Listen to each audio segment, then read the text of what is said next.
News.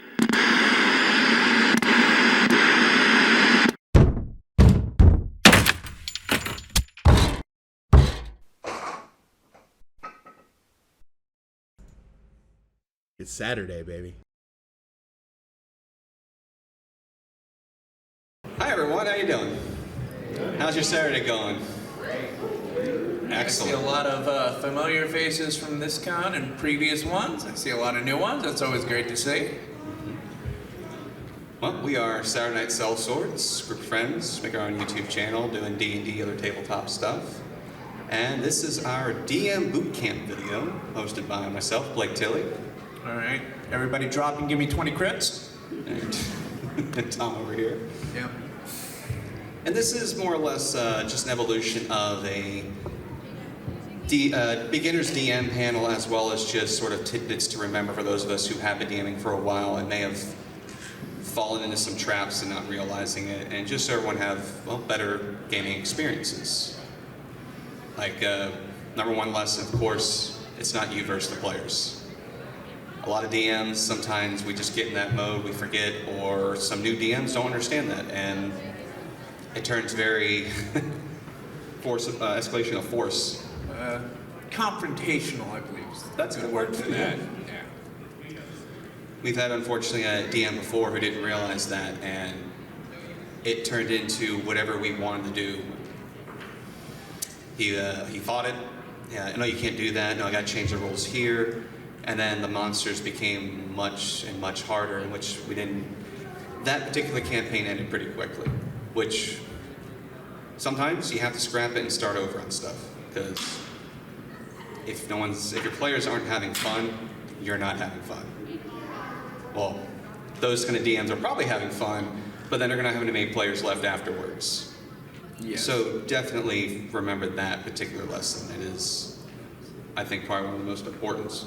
Well, that's one of them. The next one I always like to bring up, especially for new DMs, is you do not have to have every single rule memorized. Not a requirement.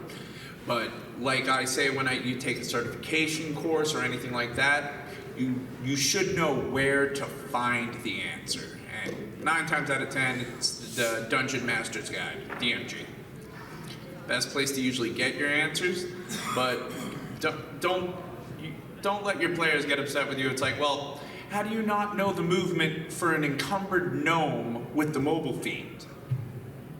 Sorry, I don't keep this stuff in the back of my head. Yeah. The DM screen is also a great way to put little sticky notes or extra notes of common rules. When I first started DMing 5e, I kept forgetting about the concentration rule, which gave my players a little bit of an edge, and then turned some encounters, which they had a lot of fun. So I'm lesson learned on my end, being a little bit more consistent. But it was something very easily, just because it was a new addition, that right over my head, didn't realize, and they were expecting me to, well, it has a C next to it. Like, oh, that's concentration. Oh, my bad. And as I told one of my players, that if they want to play using the polymorph spell again, remember, if I attack you, there's a chance you may lose that form and their spell's gone now. And he's like, okay, cool. Which leads me to the next point of communication. I'm sorry, what? Communication. We never talked about that. Communication with your players and back and forth. And if you're just more of a player, and to your DM, is probably one of the second most crucial things of this hobby, if not really the most. Because if you don't have a clear line of communication, expectations are going to be all over the place. You might have one player expecting like a meat grinder type of campaign, this player expecting murder mystery in a mansion, this one going, I want to explore the lands, and you're like, hey guys, I thought I told you it was just going to be one dungeon, one module, and that was it. And then they're upset, no one's happy because they're all on different pages. We actually had that happen in our recent campaign. Number of times where expectations weren't properly discussed or being managed. I can't even think of the exact one you're thinking of right this second. No, just all over the place. Oh, yeah. Like we expected a level 1 through 20, and Turns out there was only 5 chapters in the book he was using. And if we had realized that, we would have changed how we approached making our characters. Like, I made this in-depth backstory, I had a whole bunch of like plans at different levels, and it's like, well then, I don't need all of this now, and I would have made something a bit simpler. And hence why communication is important. Then there's also the, if someone's uncomfortable. I know that's come up a lot in recent times with people addressing phobias. Sometimes it's like spiders. A lot of people are scared of spiders. Common monster in D&D, giant spiders. I know I would never want to see one in real life, but I can deal with an imaginary one. Yeah, and as we covered with communication, there's also, as a DM, managing expectations. If you're a new DM and you're just starting out, I'm not saying don't, I just don't recommend a fully homebrewed world with fully homebrewed items. You're gonna do a 1 through 20 campaign with only monsters and items you've created yourself. Yet I'm not saying you can't. You're probably gonna have a bad time. That's definitely hard mode. Yeah, I always recommend for new DMs, try a one-shot with a module, and just see how it goes from there, so you can see the difficulties, you can learn, it's like, oh, here's where my weaknesses are. Here's where the player's weaknesses is. It's both something we can work on, which once again throws us right back into communication. Yeah. Just actually a quick question. Everyone here are experienced DMs, whether a couple of one-shots to a couple of years or more? Okay. And the rest of you guys are brand new or considering DMing, right? Okay. Yeah, DMing can seem very daunting. As those who have more experience with can know, it can be, like you were saying, with the world building, because you got to figure out the pantheons, the political systems, potential guilds you're going to have in the world, factions, how your classes are defined by the world around them. How not to throw a monster that's going to tear your entire party apart, even though the CR was only like 1. Yeah. Like that broom from Curse of Strahd. The animated broom. Yes. Everybody underestimates I think that's a CR 1.5. That's flying, multiple attacks, and you usually hit it at about level 1. It's like, oh yeah, 2 attacks and flying? Oh sure, yeah, no problem. Yeah, understanding what your party is capable of is an important step in building encounters, whether the combat portion or exploration. Because if they're not capable of making the DCs for skill checks, or they can't even, they can't handle a creature that seemingly in design should be a simple fight, you're gonna potentially have a total party kill where they gotta start over, or you gotta retcon that, and that starts breaking the immersion. And for some players, immersion is very important. You'll lose them if the immersion's gone. And they'll just treat it as, okay, I just rolled to do this, kick down doors. Well, and I do want to cover something about that immersion breaking thing, because I'm the guy he's talking about. It's not that you break the immersion, if you give me a full detailed story and you're the world's greatest DM for about 2 levels, and then after that it's like, you roll for diplomacy, you succeed, you talk your way out, bye. It's like, well, yeah, because the whole time it's like, well, you walk up to him, you give him the hardest look in your eye, and with an intimidating stare, what do you say? I mean, that's good immersion, but it's like, roll diplomacy, failed, sorry. What are we, Yeah. It's like, it's inconsistency. Consistency is important, and actually off that point, as a DM, whatever you put in, don't expect the players to put far more in, like in that case. If you're not willing to put in at least some effort on the description, because, well, as DM, that's what we do. We describe the setting, we describe the people, how they look.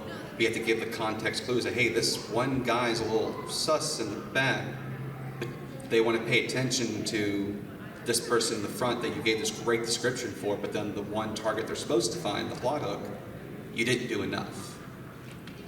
And learning how to balance that does come with time, but lesson I learned personally when I tried to reskin the Tomb of Horrors, and I threw a joke reference to Mario 64 with the endless stairwell. Just let them solve it. Don't make it where it's like, oh no, it's endless. No, just oh, you broke the enchantment, it's just one staircase. Haha, Well, moving on. Or it's just they found a door, now you can move forward. In their defense, he did describe for, I want to say, a good 3 minutes, Yeah, a I did. painting on the wall. Yeah. And then when we found this stairwell, he goes, oh, and there's a stairwell leading down. So we spent, I want to say, an hour trying to decrypt this puzzle painting on the wall. Yeah. That was, like I said, a lesson learned on my part. And we didn't finish that one shot, but we did have a laugh about it afterwards. And sometimes you mess up. Sometimes you have to retcon. 100%. So as players, we've been given items that were too powerful. Well, at least in our hands, we knew how to break them. Oh, yeah. And the DM, in one weapon's case, the Kopesh, had to start depowering it because Retroactive depowering of artifact items in Pathfinder. That's a panel in its own. it is. But basically, initially had the ability to hit something evil. It would sunburst, and it would hit everything but the wielder. Almost wiped out half the party because of that. So he's like, oh no, it's just the enemy you hit. And then all of a sudden, okay, it's only undead. And then it's this, because he realized. And then it's evil undead, and then it's evil undead outsiders. Which is a trick as a DM you can use. If you do put something in the wild, something in the world, and your players get their hands on, don't be afraid to change it up, but talk with your player first, communicate. Because it was a little frustrating to the point where, like, okay, here's a notepad, write down exactly what it does, sign it, date it, so we know there's no longer, but you said this last time. No, I thought I did this. And actually, for a new DM running a campaign, or even experienced DM running a campaign, one method I have found is when you're giving out homebrewed personal items that can't be found in books, writing on an index card, date and time, sign off on it. That way you know that that's what you handed out. Because I'll admit there's some players out there who might, oh, 2d6, well, let's make that 12d6. Well, I have it right here. So, no, that's not my handwriting. Yeah. That's more of a 3.5 thing. A little bit. D6, But 5e is pretty, it's a streamlined system. The numbers are made a little simpler, so you don't have to worry about armor classes of 48 to 50 and does a 62 hit. It's more of, does a 22? Okay, good. Or does an 18? Bounded accuracy in 5th edition. As far as the next thing I'd cover as for any type of DM situation is I tend to favor rule of cool because it helps keep the immersion. It helps keep the players entertained. And it definitely makes for a more interesting narrative when people feel like they can freestyle as opposed to sticking Strictly to by it. the Exactly, rules. it's Yeah. like, which sounds better, it's like I'll go around lighting every candle in the room, or I cast fireball. Every candle's lit. And the invisible enemies are dead, the mimic's dead. All right. Yeah, actually, that's a good point going off of that. The rule of cool, the DMG even says this. Every book, no matter what edition you're playing, what system, they're guidelines. As a DM, you can choose what rules you want, you can tweak the rules, you can add new rules. Be careful with that, and make sure that your players understand that if you're changing a core rule. So, for example, if you're like, hey, like, Warlock's one of my favorite classes. I think in 5e it's kind of weird that they don't get their patron spells automatically. I tell my Warlock players, you get them. Yeah, But then, most definitely. Yeah. But then, like, I want to institute a new homebrew rule for our house where if you drink a potion with a standard action, you get maximized healing from it. Or the bonus action, you roll the die. You might get the full healing, you might only get 3 hit points. Yes. But it helps for combat. One of the combat rules that you use that homebrewed that I always liked was the minion system. Oh, the minion system for Because 40. you can stack it up. It's like, no, it doesn't matter how much HP this guy has. You just got to hit him 3 times and it'll drop. Yeah. Definitely allows you to control the combat better because then you can change that from 3 to 2. Yes. If, the rogue can't seem to get up to that, plus 5. What he's referring to is, it's actually from D&D 4th edition. It's, I'm surprised they didn't bring it over to 5e. But it was basically you took Rule 0, do whatever you want. any enemy in the book, no matter what monster manual, where the stat block's coming from, you keep everything else about the same except one thing: hit points. You give them 1 hit point. This way, if the players hit the creature, it's gone. And now you can send in 10 of these to give them a sense of that epic hero fantasy of I launching the fireball and I knock out 30 enemies. You can do siege battles with that. You can give players who focus on area effect spells or items things that they can do with that and feel good about their choice. Not saying you have to do it every time, but it's a handy tool. Plus, if you have a lot of encounters planned for like a dungeon crawl, you know that these are going to be just, okay, it's dead, and then you can get through the bookkeeping portion a lot easier. Agreed. And one of the things for the DMs who want to try to craft their own campaign instead of using pre-generated, which I assume at least one person in here has to, it's the 3 portions of every campaign that need to be there, which is there's your combat, Social. there's your social, And of course, exploration. and your exploration. And these are important because a lot of DMs, they will plot railroad you through all the combat. It's like, all right, just everybody roll a d20. All right, yep, combat's done. Time to get back to the RP. That's going to be boring to the people who want the combat. There's going to be people who are going to fast track through all the RP. It's like, yep, you bought, you shopped, here it is. No discussion whatsoever. And then there's the, okay, so you go into the dungeon. Here's a bunch of things. Here's somebody to talk to. Oh, the secret door's right over here. Yeah. You know, you're not going to have much fun unless you feel like you earned it. Yeah, railroading, you try to avoid that if you can. It's not fun for the players. I'm sure all of us at some point have been players who felt like, oh, we're here now? Okay, we're here then, cool. Oh, we got through the trap? Oh, okay. I was hoping to try to get through the trap, but okay. But at the same time, full sandbox can be very difficult on the DM side because you got to account for tons of choices, lots of choices, and then when you thought you have all those choices figured out, they go completely over here. And you're like, I didn't plan any of that area. But there is one DM tool that can help mitigate that a bit. One of my favorites, which is Giant metal hammer. that one too, yeah. I was gonna say the illusion of choice. Illusion of choice. But yeah. the giant metal hammer does drive a point home. Well, both are things you'd never see coming until it hits you. Yeah. For those of you who have not been on this panel or one of our panels before, we've mentioned illusion of choice, or as a potential DM, or you know of it, but you never heard it called this. It's basically where you've planned an encounter, whether it be a puzzle room, a combat, a social encounter, whatever it may be, and the players have to get to that point. And you say, okay, well, before you there are 3 hallways.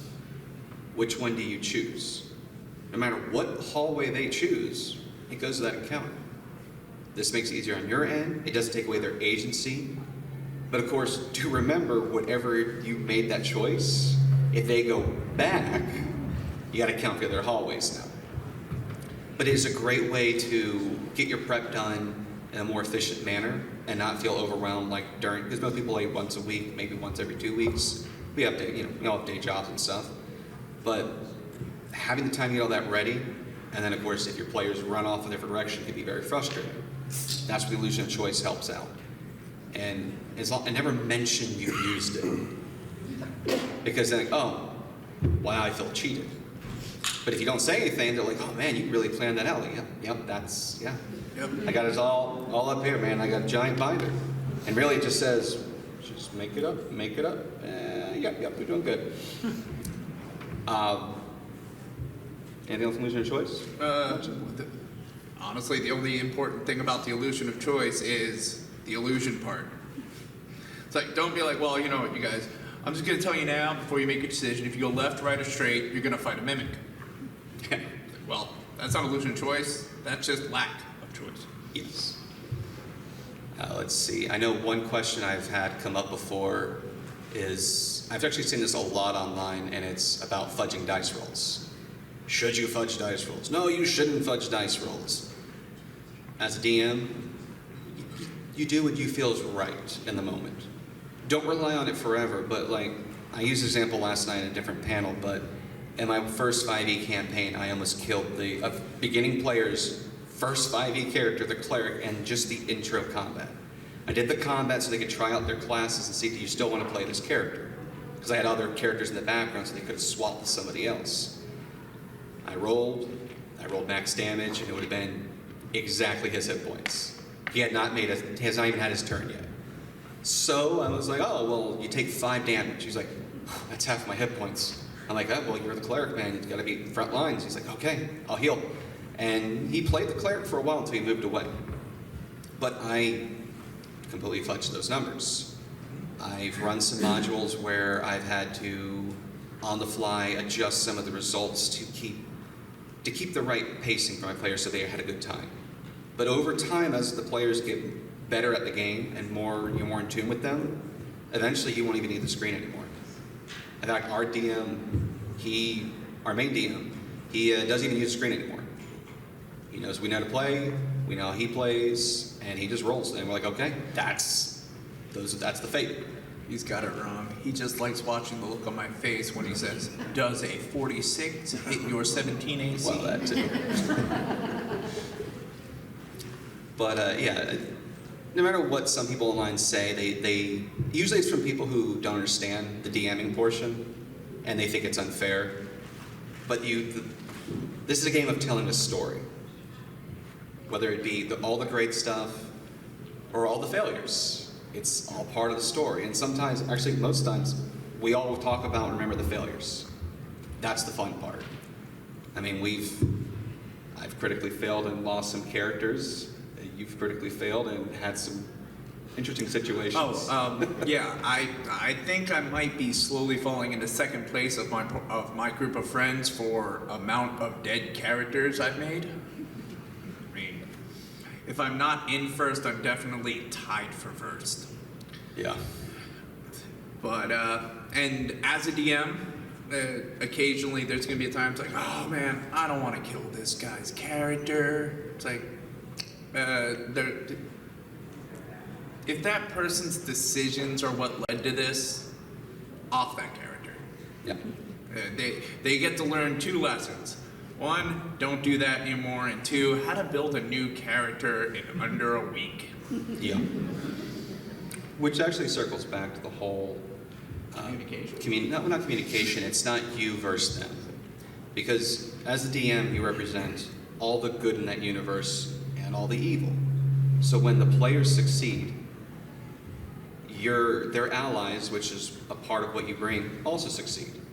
When they fail, the enemies succeed, but then their allies fail. And that's a good way to remind yourself and the players, like, hey, I'm just facilitating the story. You're dictating how the people around you react. And like I said, that's part of the whole not you versus them.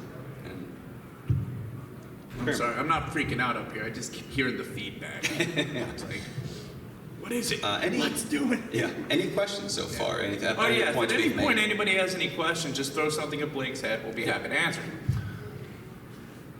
No? Yeah, go ahead.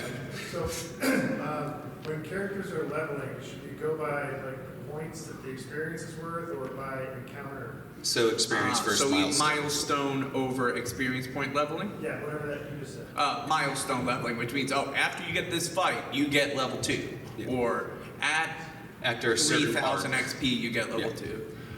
That's based around how you want to DM. I find with the longer the campaign, milestone tends to be your better leveling option, because now they don't feel like they're not sitting there thinking, all right, 2,000 more XP, let's go start a fight in town. Yeah. You know? The milestone, the benefit of it also allows the players to better understand their character's current options. I think we've all been there at some point where we're at a level and we're like, wait, how does this ability work again? Hold on, how's this one spell? Like, give me 10 minutes of the combat real quick. Yeah. And can't memorize everything. But with milestoning, they will sit at that level a little longer and they feel like they're accomplishing something in the story. But XP does have its benefits too. Well, once again, though, the reason I recommend milestone leveling for longer campaigns is Well, that means that if you decide that your party needs to be level 12 to fight the big bad evil guy, they're not gonna over level on you, and they're not gonna under level on you. As long as you give them the milestone, it falls into the illusion of choice. And it's like, oh, do you guys want to go here and fight this guy, or here and fight this guy? Either way, that milestone's gonna get you your next level. Yeah. If you're not sure of what to try, yeah, I would say if you've mainly done XP, try a module with milestone. A lot of the newer ones are actually written with that in mind. Typically, Curse of Strahd, the Death House, it has 3 floors. Each floor is a level.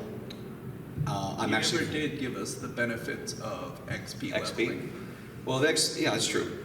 With XP leveling, the benefits are, of course, that when you defeat or overcome an encounter, whether through diplomacy or murder hoboing, yeah, you feel your character, as the name would suggest, has gained experience from that. They have learned more about how their abilities work. They have developed better techniques. Like the mage is like, hey, I'd fire bolt. It was great on one guy, but that room of enemies we defeated, I've now developed a way to make it blow all of them at once, fireball. And then eventually, hey, that whole army, I got Meteor Swarm in my back pocket. So I played them both. And I'm like I said, I'm trying Milestone and Curse of Strahd for 2 players right now. And so far it's worked out pretty well. They haven't felt like they had to go, South Park reference, run out in the woods and kill 1,000,000 boars to max level to defeat Strahd. But they feel like every time they get a level it's because they actually have overcome one of the aspects in Barovia. Whether it be new allies or finding a coven of witches that were on Strahd's side. And I'll get their feedback once the campaign's over, and then when my next campaign, the big campaign starts, that's something me and my players will discuss on whether or not to use XP or Milestone, and I'll adjust accordingly, because I prefer to do as much as what my players, at least the majority, want to do, because then they're going to have a better time for the most part. You can't make everyone happy though, but usually everyone's like, yeah, a follow-up? Well, slightly. Do you enforce material components when you're spellcasting? Like, do they have to keep those? I give the player a choice. When they first start their spellcaster, are using the arcane focus or the components. Now, unless it's one of the spells that, like one of the resurrection spells where you have to, it consumes diamond dust. That exception aside, but you mean like basic spells where, like, fireball and some bat guano and some sulfur. If the player wants to RP that, then I hold them to it. If they don't, then I'm like, okay, yeah, you have your ring, but then if that ring's taken, you don't have your focus anymore. You're talking about the Ring of Askew materials? No, just or general. something along those lines? It's just in general 5e. You can use component pouch, or you can use an arcane focus, a necklace, a bracer, a book, whatever it may be. I tend to like my older editions. But it's 4th edition, it's best edition. That goes into consistency, like we mentioned, where I think whatever you and the player want to agree upon, like if you want to make a gritty survival type world where the material components are important, then the answer's been made, like, no, you have to collect these and make sure you get them. There's like with archers, hey, make sure you're picking up your arrows, roll to see if they got broken, make some new arrows and new bolts. Yeah. I have a crossbow user in Strahd and I make him do it after every combat. I'm like, all right, roll. All right, roll for the silver ones. He lost 2 of them. Okay, mark that off your character sheet. And he's, for the most part, enjoyed it. But then some people they don't like doing that bookkeeping, because not everyone is like me, where like, I have a whole binder for my one character, so. But that's a good question. Yeah, I definitely recommend for the spellcasters making them keep track of their materials, because that also allows you to control the wealth a little better as a DM. So you don't want to make sure your party, I've seen it happen, kind of loses the tilt when it's like the entire party's got enough money to retire on their own continent. It's like, what's the point of fighting the Lich again? Yeah. A question over there? How do you do magic item pricing? The no set table that corresponds to rarity more of a slider scale. How do you adjust that based on whatever gold party has on at the time? Or do you make that reflect the economy of the town in which they're buying it? That's an extra question and point, actually. What do you think, Tom? Oh, well, I would like to say arbitrary die rolls, but in all actuality, what I tend to do is I tend to come up with a set price list based on the magic item. So if a scroll of fireball, one scroll of fireball costs arguably, let's call it 3,000 just for easy math. Well, if there's a wand of fireball that has 5 uses, 5 times 3. Yeah. Because this one does it 1 time, this one does it 5 times. It's the easiest way to come up with that type of magic item. So what I'll try to do is trying to find a source of a single use of that item and multiply it by the amount of uses that get. When you get into the infinite or the regenerating items, though, it tends to get a little wishy-washy. But what do you have to say on this subject? I mean, different editions will determine, obviously, the power scaling of any campaign and what you're playing in. But what I tend to do as a DM is I'll have set prices ahead of time. I'll figure out, and usually, like for 5e, I'll use Xanathar's pricing guide, and I'll roll ahead of time, and then I'll adjust the numbers based on the availability. So, like using Strahd as an example, it's a very bleak place to be. Resources are scarce. Sure, the players have gotten gold, but doesn't mean they can go to any shop and buy whatever item they want. I told them, well, there might be something. So I'll make that list ahead of time. And if there is a magic item, I might inflate it because of just how valuable it is. Or I might make it, no, it's cheap, but it might be cursed. Do you take the risk? But I usually do it supply at scale. and demand. Yeah, based on the threshold is a good way to think about it. Because Oh yeah, the more they need it, the more expensive it should be. like if you're at the capital of the continent that has the Magic Academy, like let's use Strixhaven for example, they're probably going to have more magical items available. Therefore, basic economics, lower prices. But if you go out to some smaller town in the mountains, less magic items, they're going to go up. So usually I would tell players to keep this in mind, and so when you're in the big city, maybe stock up. But it's one way I would approach it. Of course, as a DM, you can make your world however you want. You can just say, these are the prices, that's what they are, makes my job easier. It just, however you want to do it. If you want to make more immersion, I would definitely adjust it per the availability. But good questions. Although, like I said, I have seen many DMs who do it based around, I believe, the actual town occupancy that's been decided upon. That is the gold level you're actually allowed to spend in the town, which does add a fun and difficult aspect for it as a player. So it's like if the town has this many people, you can only spend about 25,000 because if you spend any more in this town, you're actually going to throw off the entire financial structure of this town, you know? Yeah. If I walk into a town and I drop $2 million for a car, it's like, holy crap. You just changed the entire local economy. Yes. A point actually I wanted to get into some was. We have a question. Oh yes. Question first. Go ahead. I had a question for you regarding the number of players.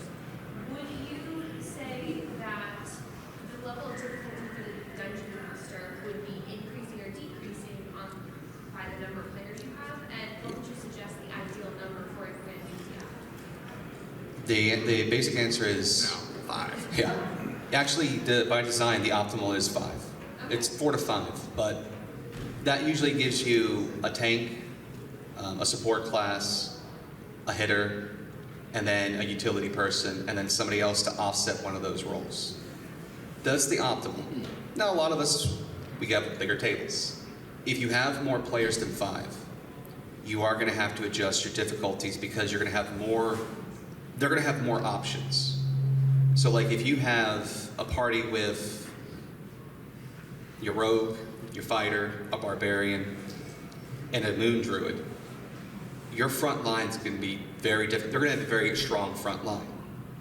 And then if they also have a wizard, a sorcerer, and a cleric all focused on spell casting, they have artillery, they have healing, which means now you have to bring in more difficult monsters or more numbers to give them at least a fun challenge. Otherwise they're going to curb stomp. Not saying you can't let them curb stops. You should let them curb stop sometimes. Like give them those easy fights. Let them have fun. Let them feel like the heroes if they're playing heroes that they're going to be. but then also shown that sometimes it goes the other way, and to know when to maybe retreat, reposition, and to maybe take a different approach. But if you have less players, like I do in Strahd, you're going to have to kind of tone stuff back down for a little bit. But excellent question. In order to Go on. cover that for you, I go with the 5-7-9 rule when it comes to the difficulty of players, and this really kind of clears it up for most people. It's like 5 people herding cats, 7 people herding kittens, 9 people herding wet kittens. That's a good analogy. But you had a question? How do you establish gods into the story? The pantheons are, there's no hard rules on how to actually do that. It's up to every DM to determine for your campaign or even module, especially if you have someone, I want to play a cleric, I want to play a paladin of different gods. I'm playing a warlock celestial version and I serve this god. And it can get messy. You got to determine how much they interact with mortals and how we would interact as the mortals interact with them. Like if a cleric has commune, be ready for the player to utilize commune to talk to their god. It's part of their toolkit. That's going to be an area where you're going to take a little extra time to sort of just get the basic pantheon down, what those gods represent, and what it means to serve them. But also what it means that if you were serving them, if you overstep a line, what consequence there are. Because you don't want a cleric say, oh, I worship Pelor, and then they're acting more like an evil character the entire campaign. There should be some repercussions. Maybe a new god takes over and something happens, or they get depowered for a while. Then you give them a quest to change it. And in case you haven't realized, I give the silly answer and serious answer. Silly answer, paste your face over the face of all the deities in the book so that they understand who the real god is. Second actual serious answer is I decide based around with the deities, which deity is more powerful. So that way if I need to figure out whose spell is actually going to be in effect, it's based around the power of the deity providing that. So all homebrews win. Yeah. Because that's mine. Excellent points. But yes. Get your hand up over there. Actually, I believe she had the next question. I can go next. Okay. Take care. Okay, so let's say we have, 2 campaigns that take place in the same world, but one is kind of like 200 years in the past. Okay. What's the best way to integrate some information from one campaign to another? Are these campaigns going on at the same time? No. Okay, that's good. Good. For first step, that's the right first step. That's hurting wet feral kittens. Already done and over with, what's the best way to get information from that already finished campaign to the new one that's going on 200 years in the future? So you would need to decide which information is pertinent for the new campaign, and then take your longer living races and have scholars carrying some information over for the players to find. Would be, I think, the best ways to approach I was that. going to say character journals of player or characters from the campaign of the earlier time, messaging bottles, encyclopedias, and just put the I want to say, let's say younger, have them go on a side quest in order to find those items, and then even you can make it a language or some type of linguistics checks to go, well, yeah, this was language 200 years ago. So it adds a little extra level of difficulty, but still gives them the information and they feel like they earned it. Not to mention, if it's the same players, them rediscovering their old characters and their notes, it's like oh hey, that's my character. They're gonna be a lot more excited about it, and that's a really fun idea. But yeah, journals, scholars, all good ways to do it. On the topic of leveling, how far ahead do you suggest players work? You know, 1 level ahead, 2, 3? As many as you feel comfortable with is usually the one I recommend. If you only want to be 1 level ahead, or you want to be a sporadic leveler, that's perfectly fine. If you plan on going the full campaign and you want to go fully to level 20, go right ahead. Have all your feats planned out, your whole arc. It's the level of organization of that player is what I go Yeah, to kind of go off on that before I go to your question, I'm one of the players I plan almost every level. I have everything pretty much planned out, and I will adjust based on what happens in the campaign.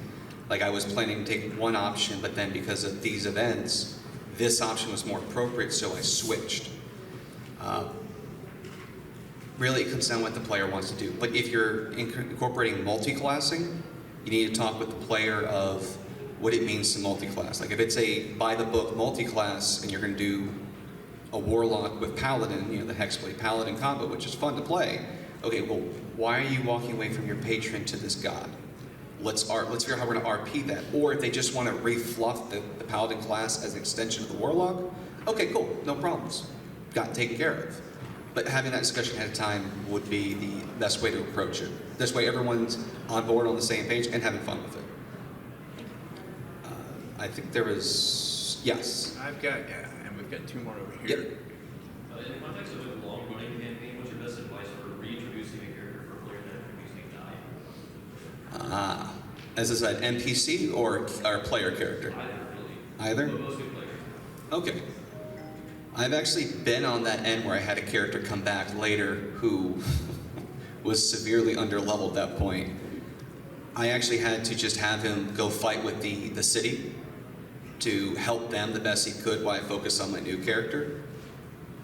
But it just depends on the circumstance of the death, how close they are to the party, and how much of that social aspect or social pillar you want to bring in. But if you're asking, like means of doing it, like mechanical means? Yeah, like logistically, like if my character died and I want to go back into the campaign with a new character even, how do you kind of like airdrop them into the party? Oh, okay. So like this is almost like a quest to bring back the original character. It could be one way to approach it. And this is your current character until potentially. Maybe you might save this character, maybe you won't. Tom, you got any ideas on that before I bore them I with that? don't think he's looking for, and Mike died. So Mike too comes walking out of the woods. Hey guys! No. The real one I would recommend is working with the DM. If you are the DM, as this is DM Bootcamp. One of the harder ones that come to mind is when you like your player's character dies in a dungeon. It's like, well, I'm not gonna trust anybody I meet in an evil dungeon. I'm not gonna hang out with them, so it's best to, I would say, establish, as a DM, establish a series of NPC characters. Just, you know, it's like, oh, and you met Mike the Rogue and Jim the Bard. So if one of those characters go down, you can go, but Jim the Bard appears. Or Jim the Bard is waiting around the corner going, I heard about Mike, this is horrible. I'll tell you what, I'll travel with you guys until we can get him back. Which allows them to have something to play until the side quest to get Jim back. Or Mike. Or too many names. Yeah. 404, brain not found. If you're in a dungeon, you can do the prisoner found in the dungeon or another adventurer wandering in. If you're not in the dungeon, it's a little easier, but if they are in the dungeon, I would even suggest, depending on how much longer you think they're going to be in the dungeon, to ask the player if they want to wait it out until they come back to do a proper resurrection of the character. Do want to bring back that I was the one who brought in the dungeon thing. Yeah. And not a part of the original question. Yeah, I'm just using it as an example. Okay, But, just making sure. yeah, but if they're not in the dungeon, then it's a little easier to say, okay, we'll go to the temple of, let's say, we'll use Palor again. The biggest ones here, they should have the ability to cast Resurrection, and we can see if we can bring this character back. But just a random airdrop in, yeah, you don't want to break the immersion if possible, but if the player wants to really play, but they want to get that character back, then you could, magic is weird. You could do a lot of stuff with that. You could do a Revenant version of the character temporarily. If they want to try something different, then the easiest thing is a prisoner or another adventurer walking in. Like I actually had a character, if mine had died during a dungeon, he was going to be a map maker. That's his main profession. And he would just be in the dungeon drawing his map, and they would find him on a lunch break in one of the rooms that they had wandered into if the DM wanted to use it. That was my hope. But my character was then brought back outside in town. Like, oh, okay, I'll keep playing him. Cool. But that's one way to go about it. I know we had a couple more questions pop We up. had two over here, from what Yes. I remember. And then also she has questions as well. Okay. So we'll work my way this way. Start with him, and then we'll move on to you, and then we'll do you. Go ahead. So when it comes to homebrew D&Ds, how do y'all like to make your bosses? Lethal. Thematic. Essentially, I prefer the unexpected evil. Like, in the last campaign, I actually thought up and put in to implement the big bad evil guy, as it were, was going to be a druidic lich. So they were just going to be just a mushroom, essentially, undead mushroom. I like thematic personally. I try to make it where it seems appropriate. So, for example, in my first campaign for 5e, in a particular dungeon, I basically took from Majora's Mask, the swamp boss, and put him in the dungeon. Reflavored him a little bit, but I gave him minions for the players so everyone had something to do in the fight. So the hitters could go and hit the main boss, the wizard could cast his spells and clear out the bats or the smaller little warriors, and I gave him actions to match a little bit from the game, but a little of my own. And they really enjoyed the fight. I loved running it, and it was appropriate because of the temple they were in, or the dungeon they were in at the time. And I've also done stuff like ice base and like tundra areas. I've had exploding zombies that were, yeah, that was a lot of fun. Especially when they realized, oh, these things explode when we kill them. Oh no. So yeah, there's many ways to go about it, but whatever you, because it's your boss. So you want to figure out, if it's like the main boss, figure out what the boss's motivation is and why are they doing it and how they're approaching. Yeah. Like, if you can't think of a reason why you would want to defeat this boss, the player's not going to be able to think of a reason why they want to defeat this boss. Yeah. But excellent question. Yep. And I believe in the red there. Yep. Yes, would you be able to speak from your experience, best practices for new players in the campaign? Like, your whole campaign is just a bunch of new player friends. As a DM, to make it a good introduction and fun, maybe a little easier, so to speak, to get them more interested to continue. Patience, definitely, because there's going to be a lot of, what do you mean I have to take an action? Like, a standard action as opposed to an advanced action? You know, you'll get a lot of the first-timer questions. I recommend patience and note cards. As far as a new DM, when it comes to the combats, maybe, you know, that we talked about flubbing dice rolls. Yeah. It's like, well, this guy rolls a d6 to attack, but these are level 1s, and this is 5th edition, so let's just make that a d4 and not tell him. Yeah. Don't pick the monsters that are known to be potentially TPKs, which is something to get to eventually, was like, maybe don't throw them a Basilisk fight. Because they probably don't know to go get, you know, anti-petrification means. Look for, if they have certain interests as players, look for things that reflect that. Like if they're into certain anime, maybe bring some certain aspects of that anime in that they engage with the story more. Yeah, the flubbing the dice rolls help. Just make the encounters, at any point be ready to say, okay, yeah, that last hit finished off the boss. Even they had 70 more hit points. Yeah. It's good. And then patience, explaining the features and break it down, maybe have a few little funny examples to go with. And yeah, and just encourage communication back and forth, and usually you'll have a good time. And if they want to play a druid, pre-print all the beasts ahead of time. I would definitely run them through a first few mock one-shots to really show them the dynamics of how to actually control your player, your character, and what you can do. Yeah, short modules, short adventures, and one-shots are good. Great for that. Excellent question. And now for the silly answer, team wipe. Just kill them all. They'll learn quick. All right, Winter Soldier. Yes. If you have a like smaller campaign, like 2 to 3 people, how do you make it like diverse and interesting, but still not completely overwhelming of power? Okay. How do you not like just overrun them completely because they're a smaller team? But still make it like interesting, like worth challenging.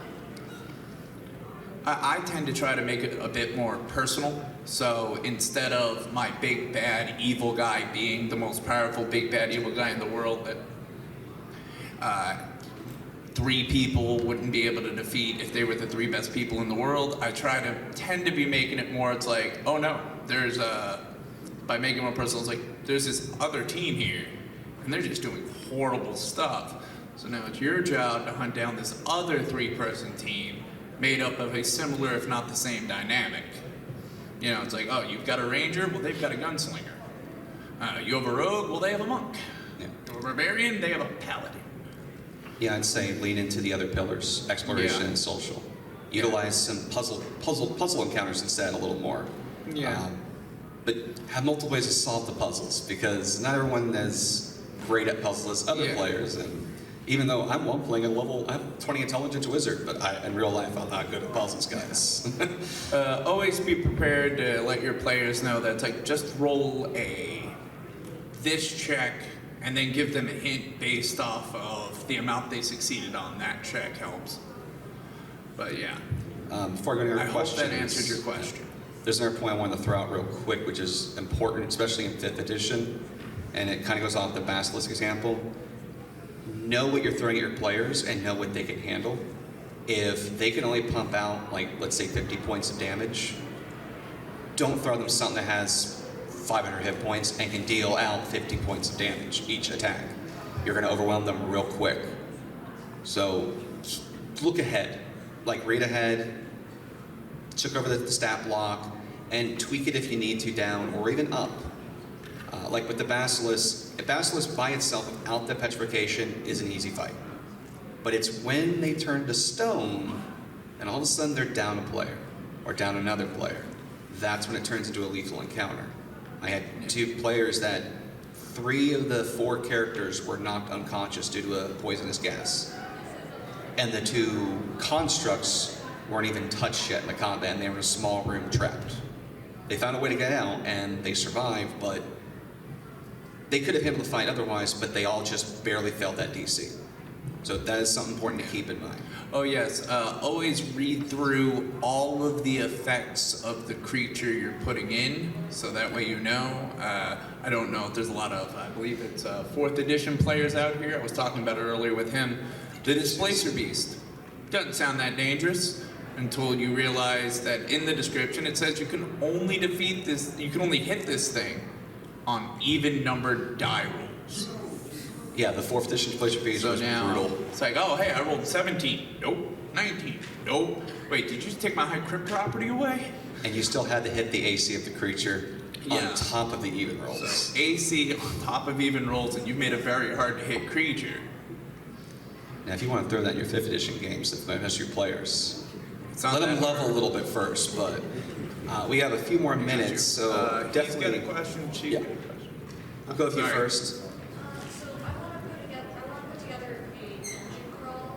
Mhm. So I was curious about maybe like a very easy gist of how we can go about like stacking it with monsters and like figuring out the layout and things like that. I based off the Greek mythos labyrinth with Minotaur and stuff. I got you. So Okay.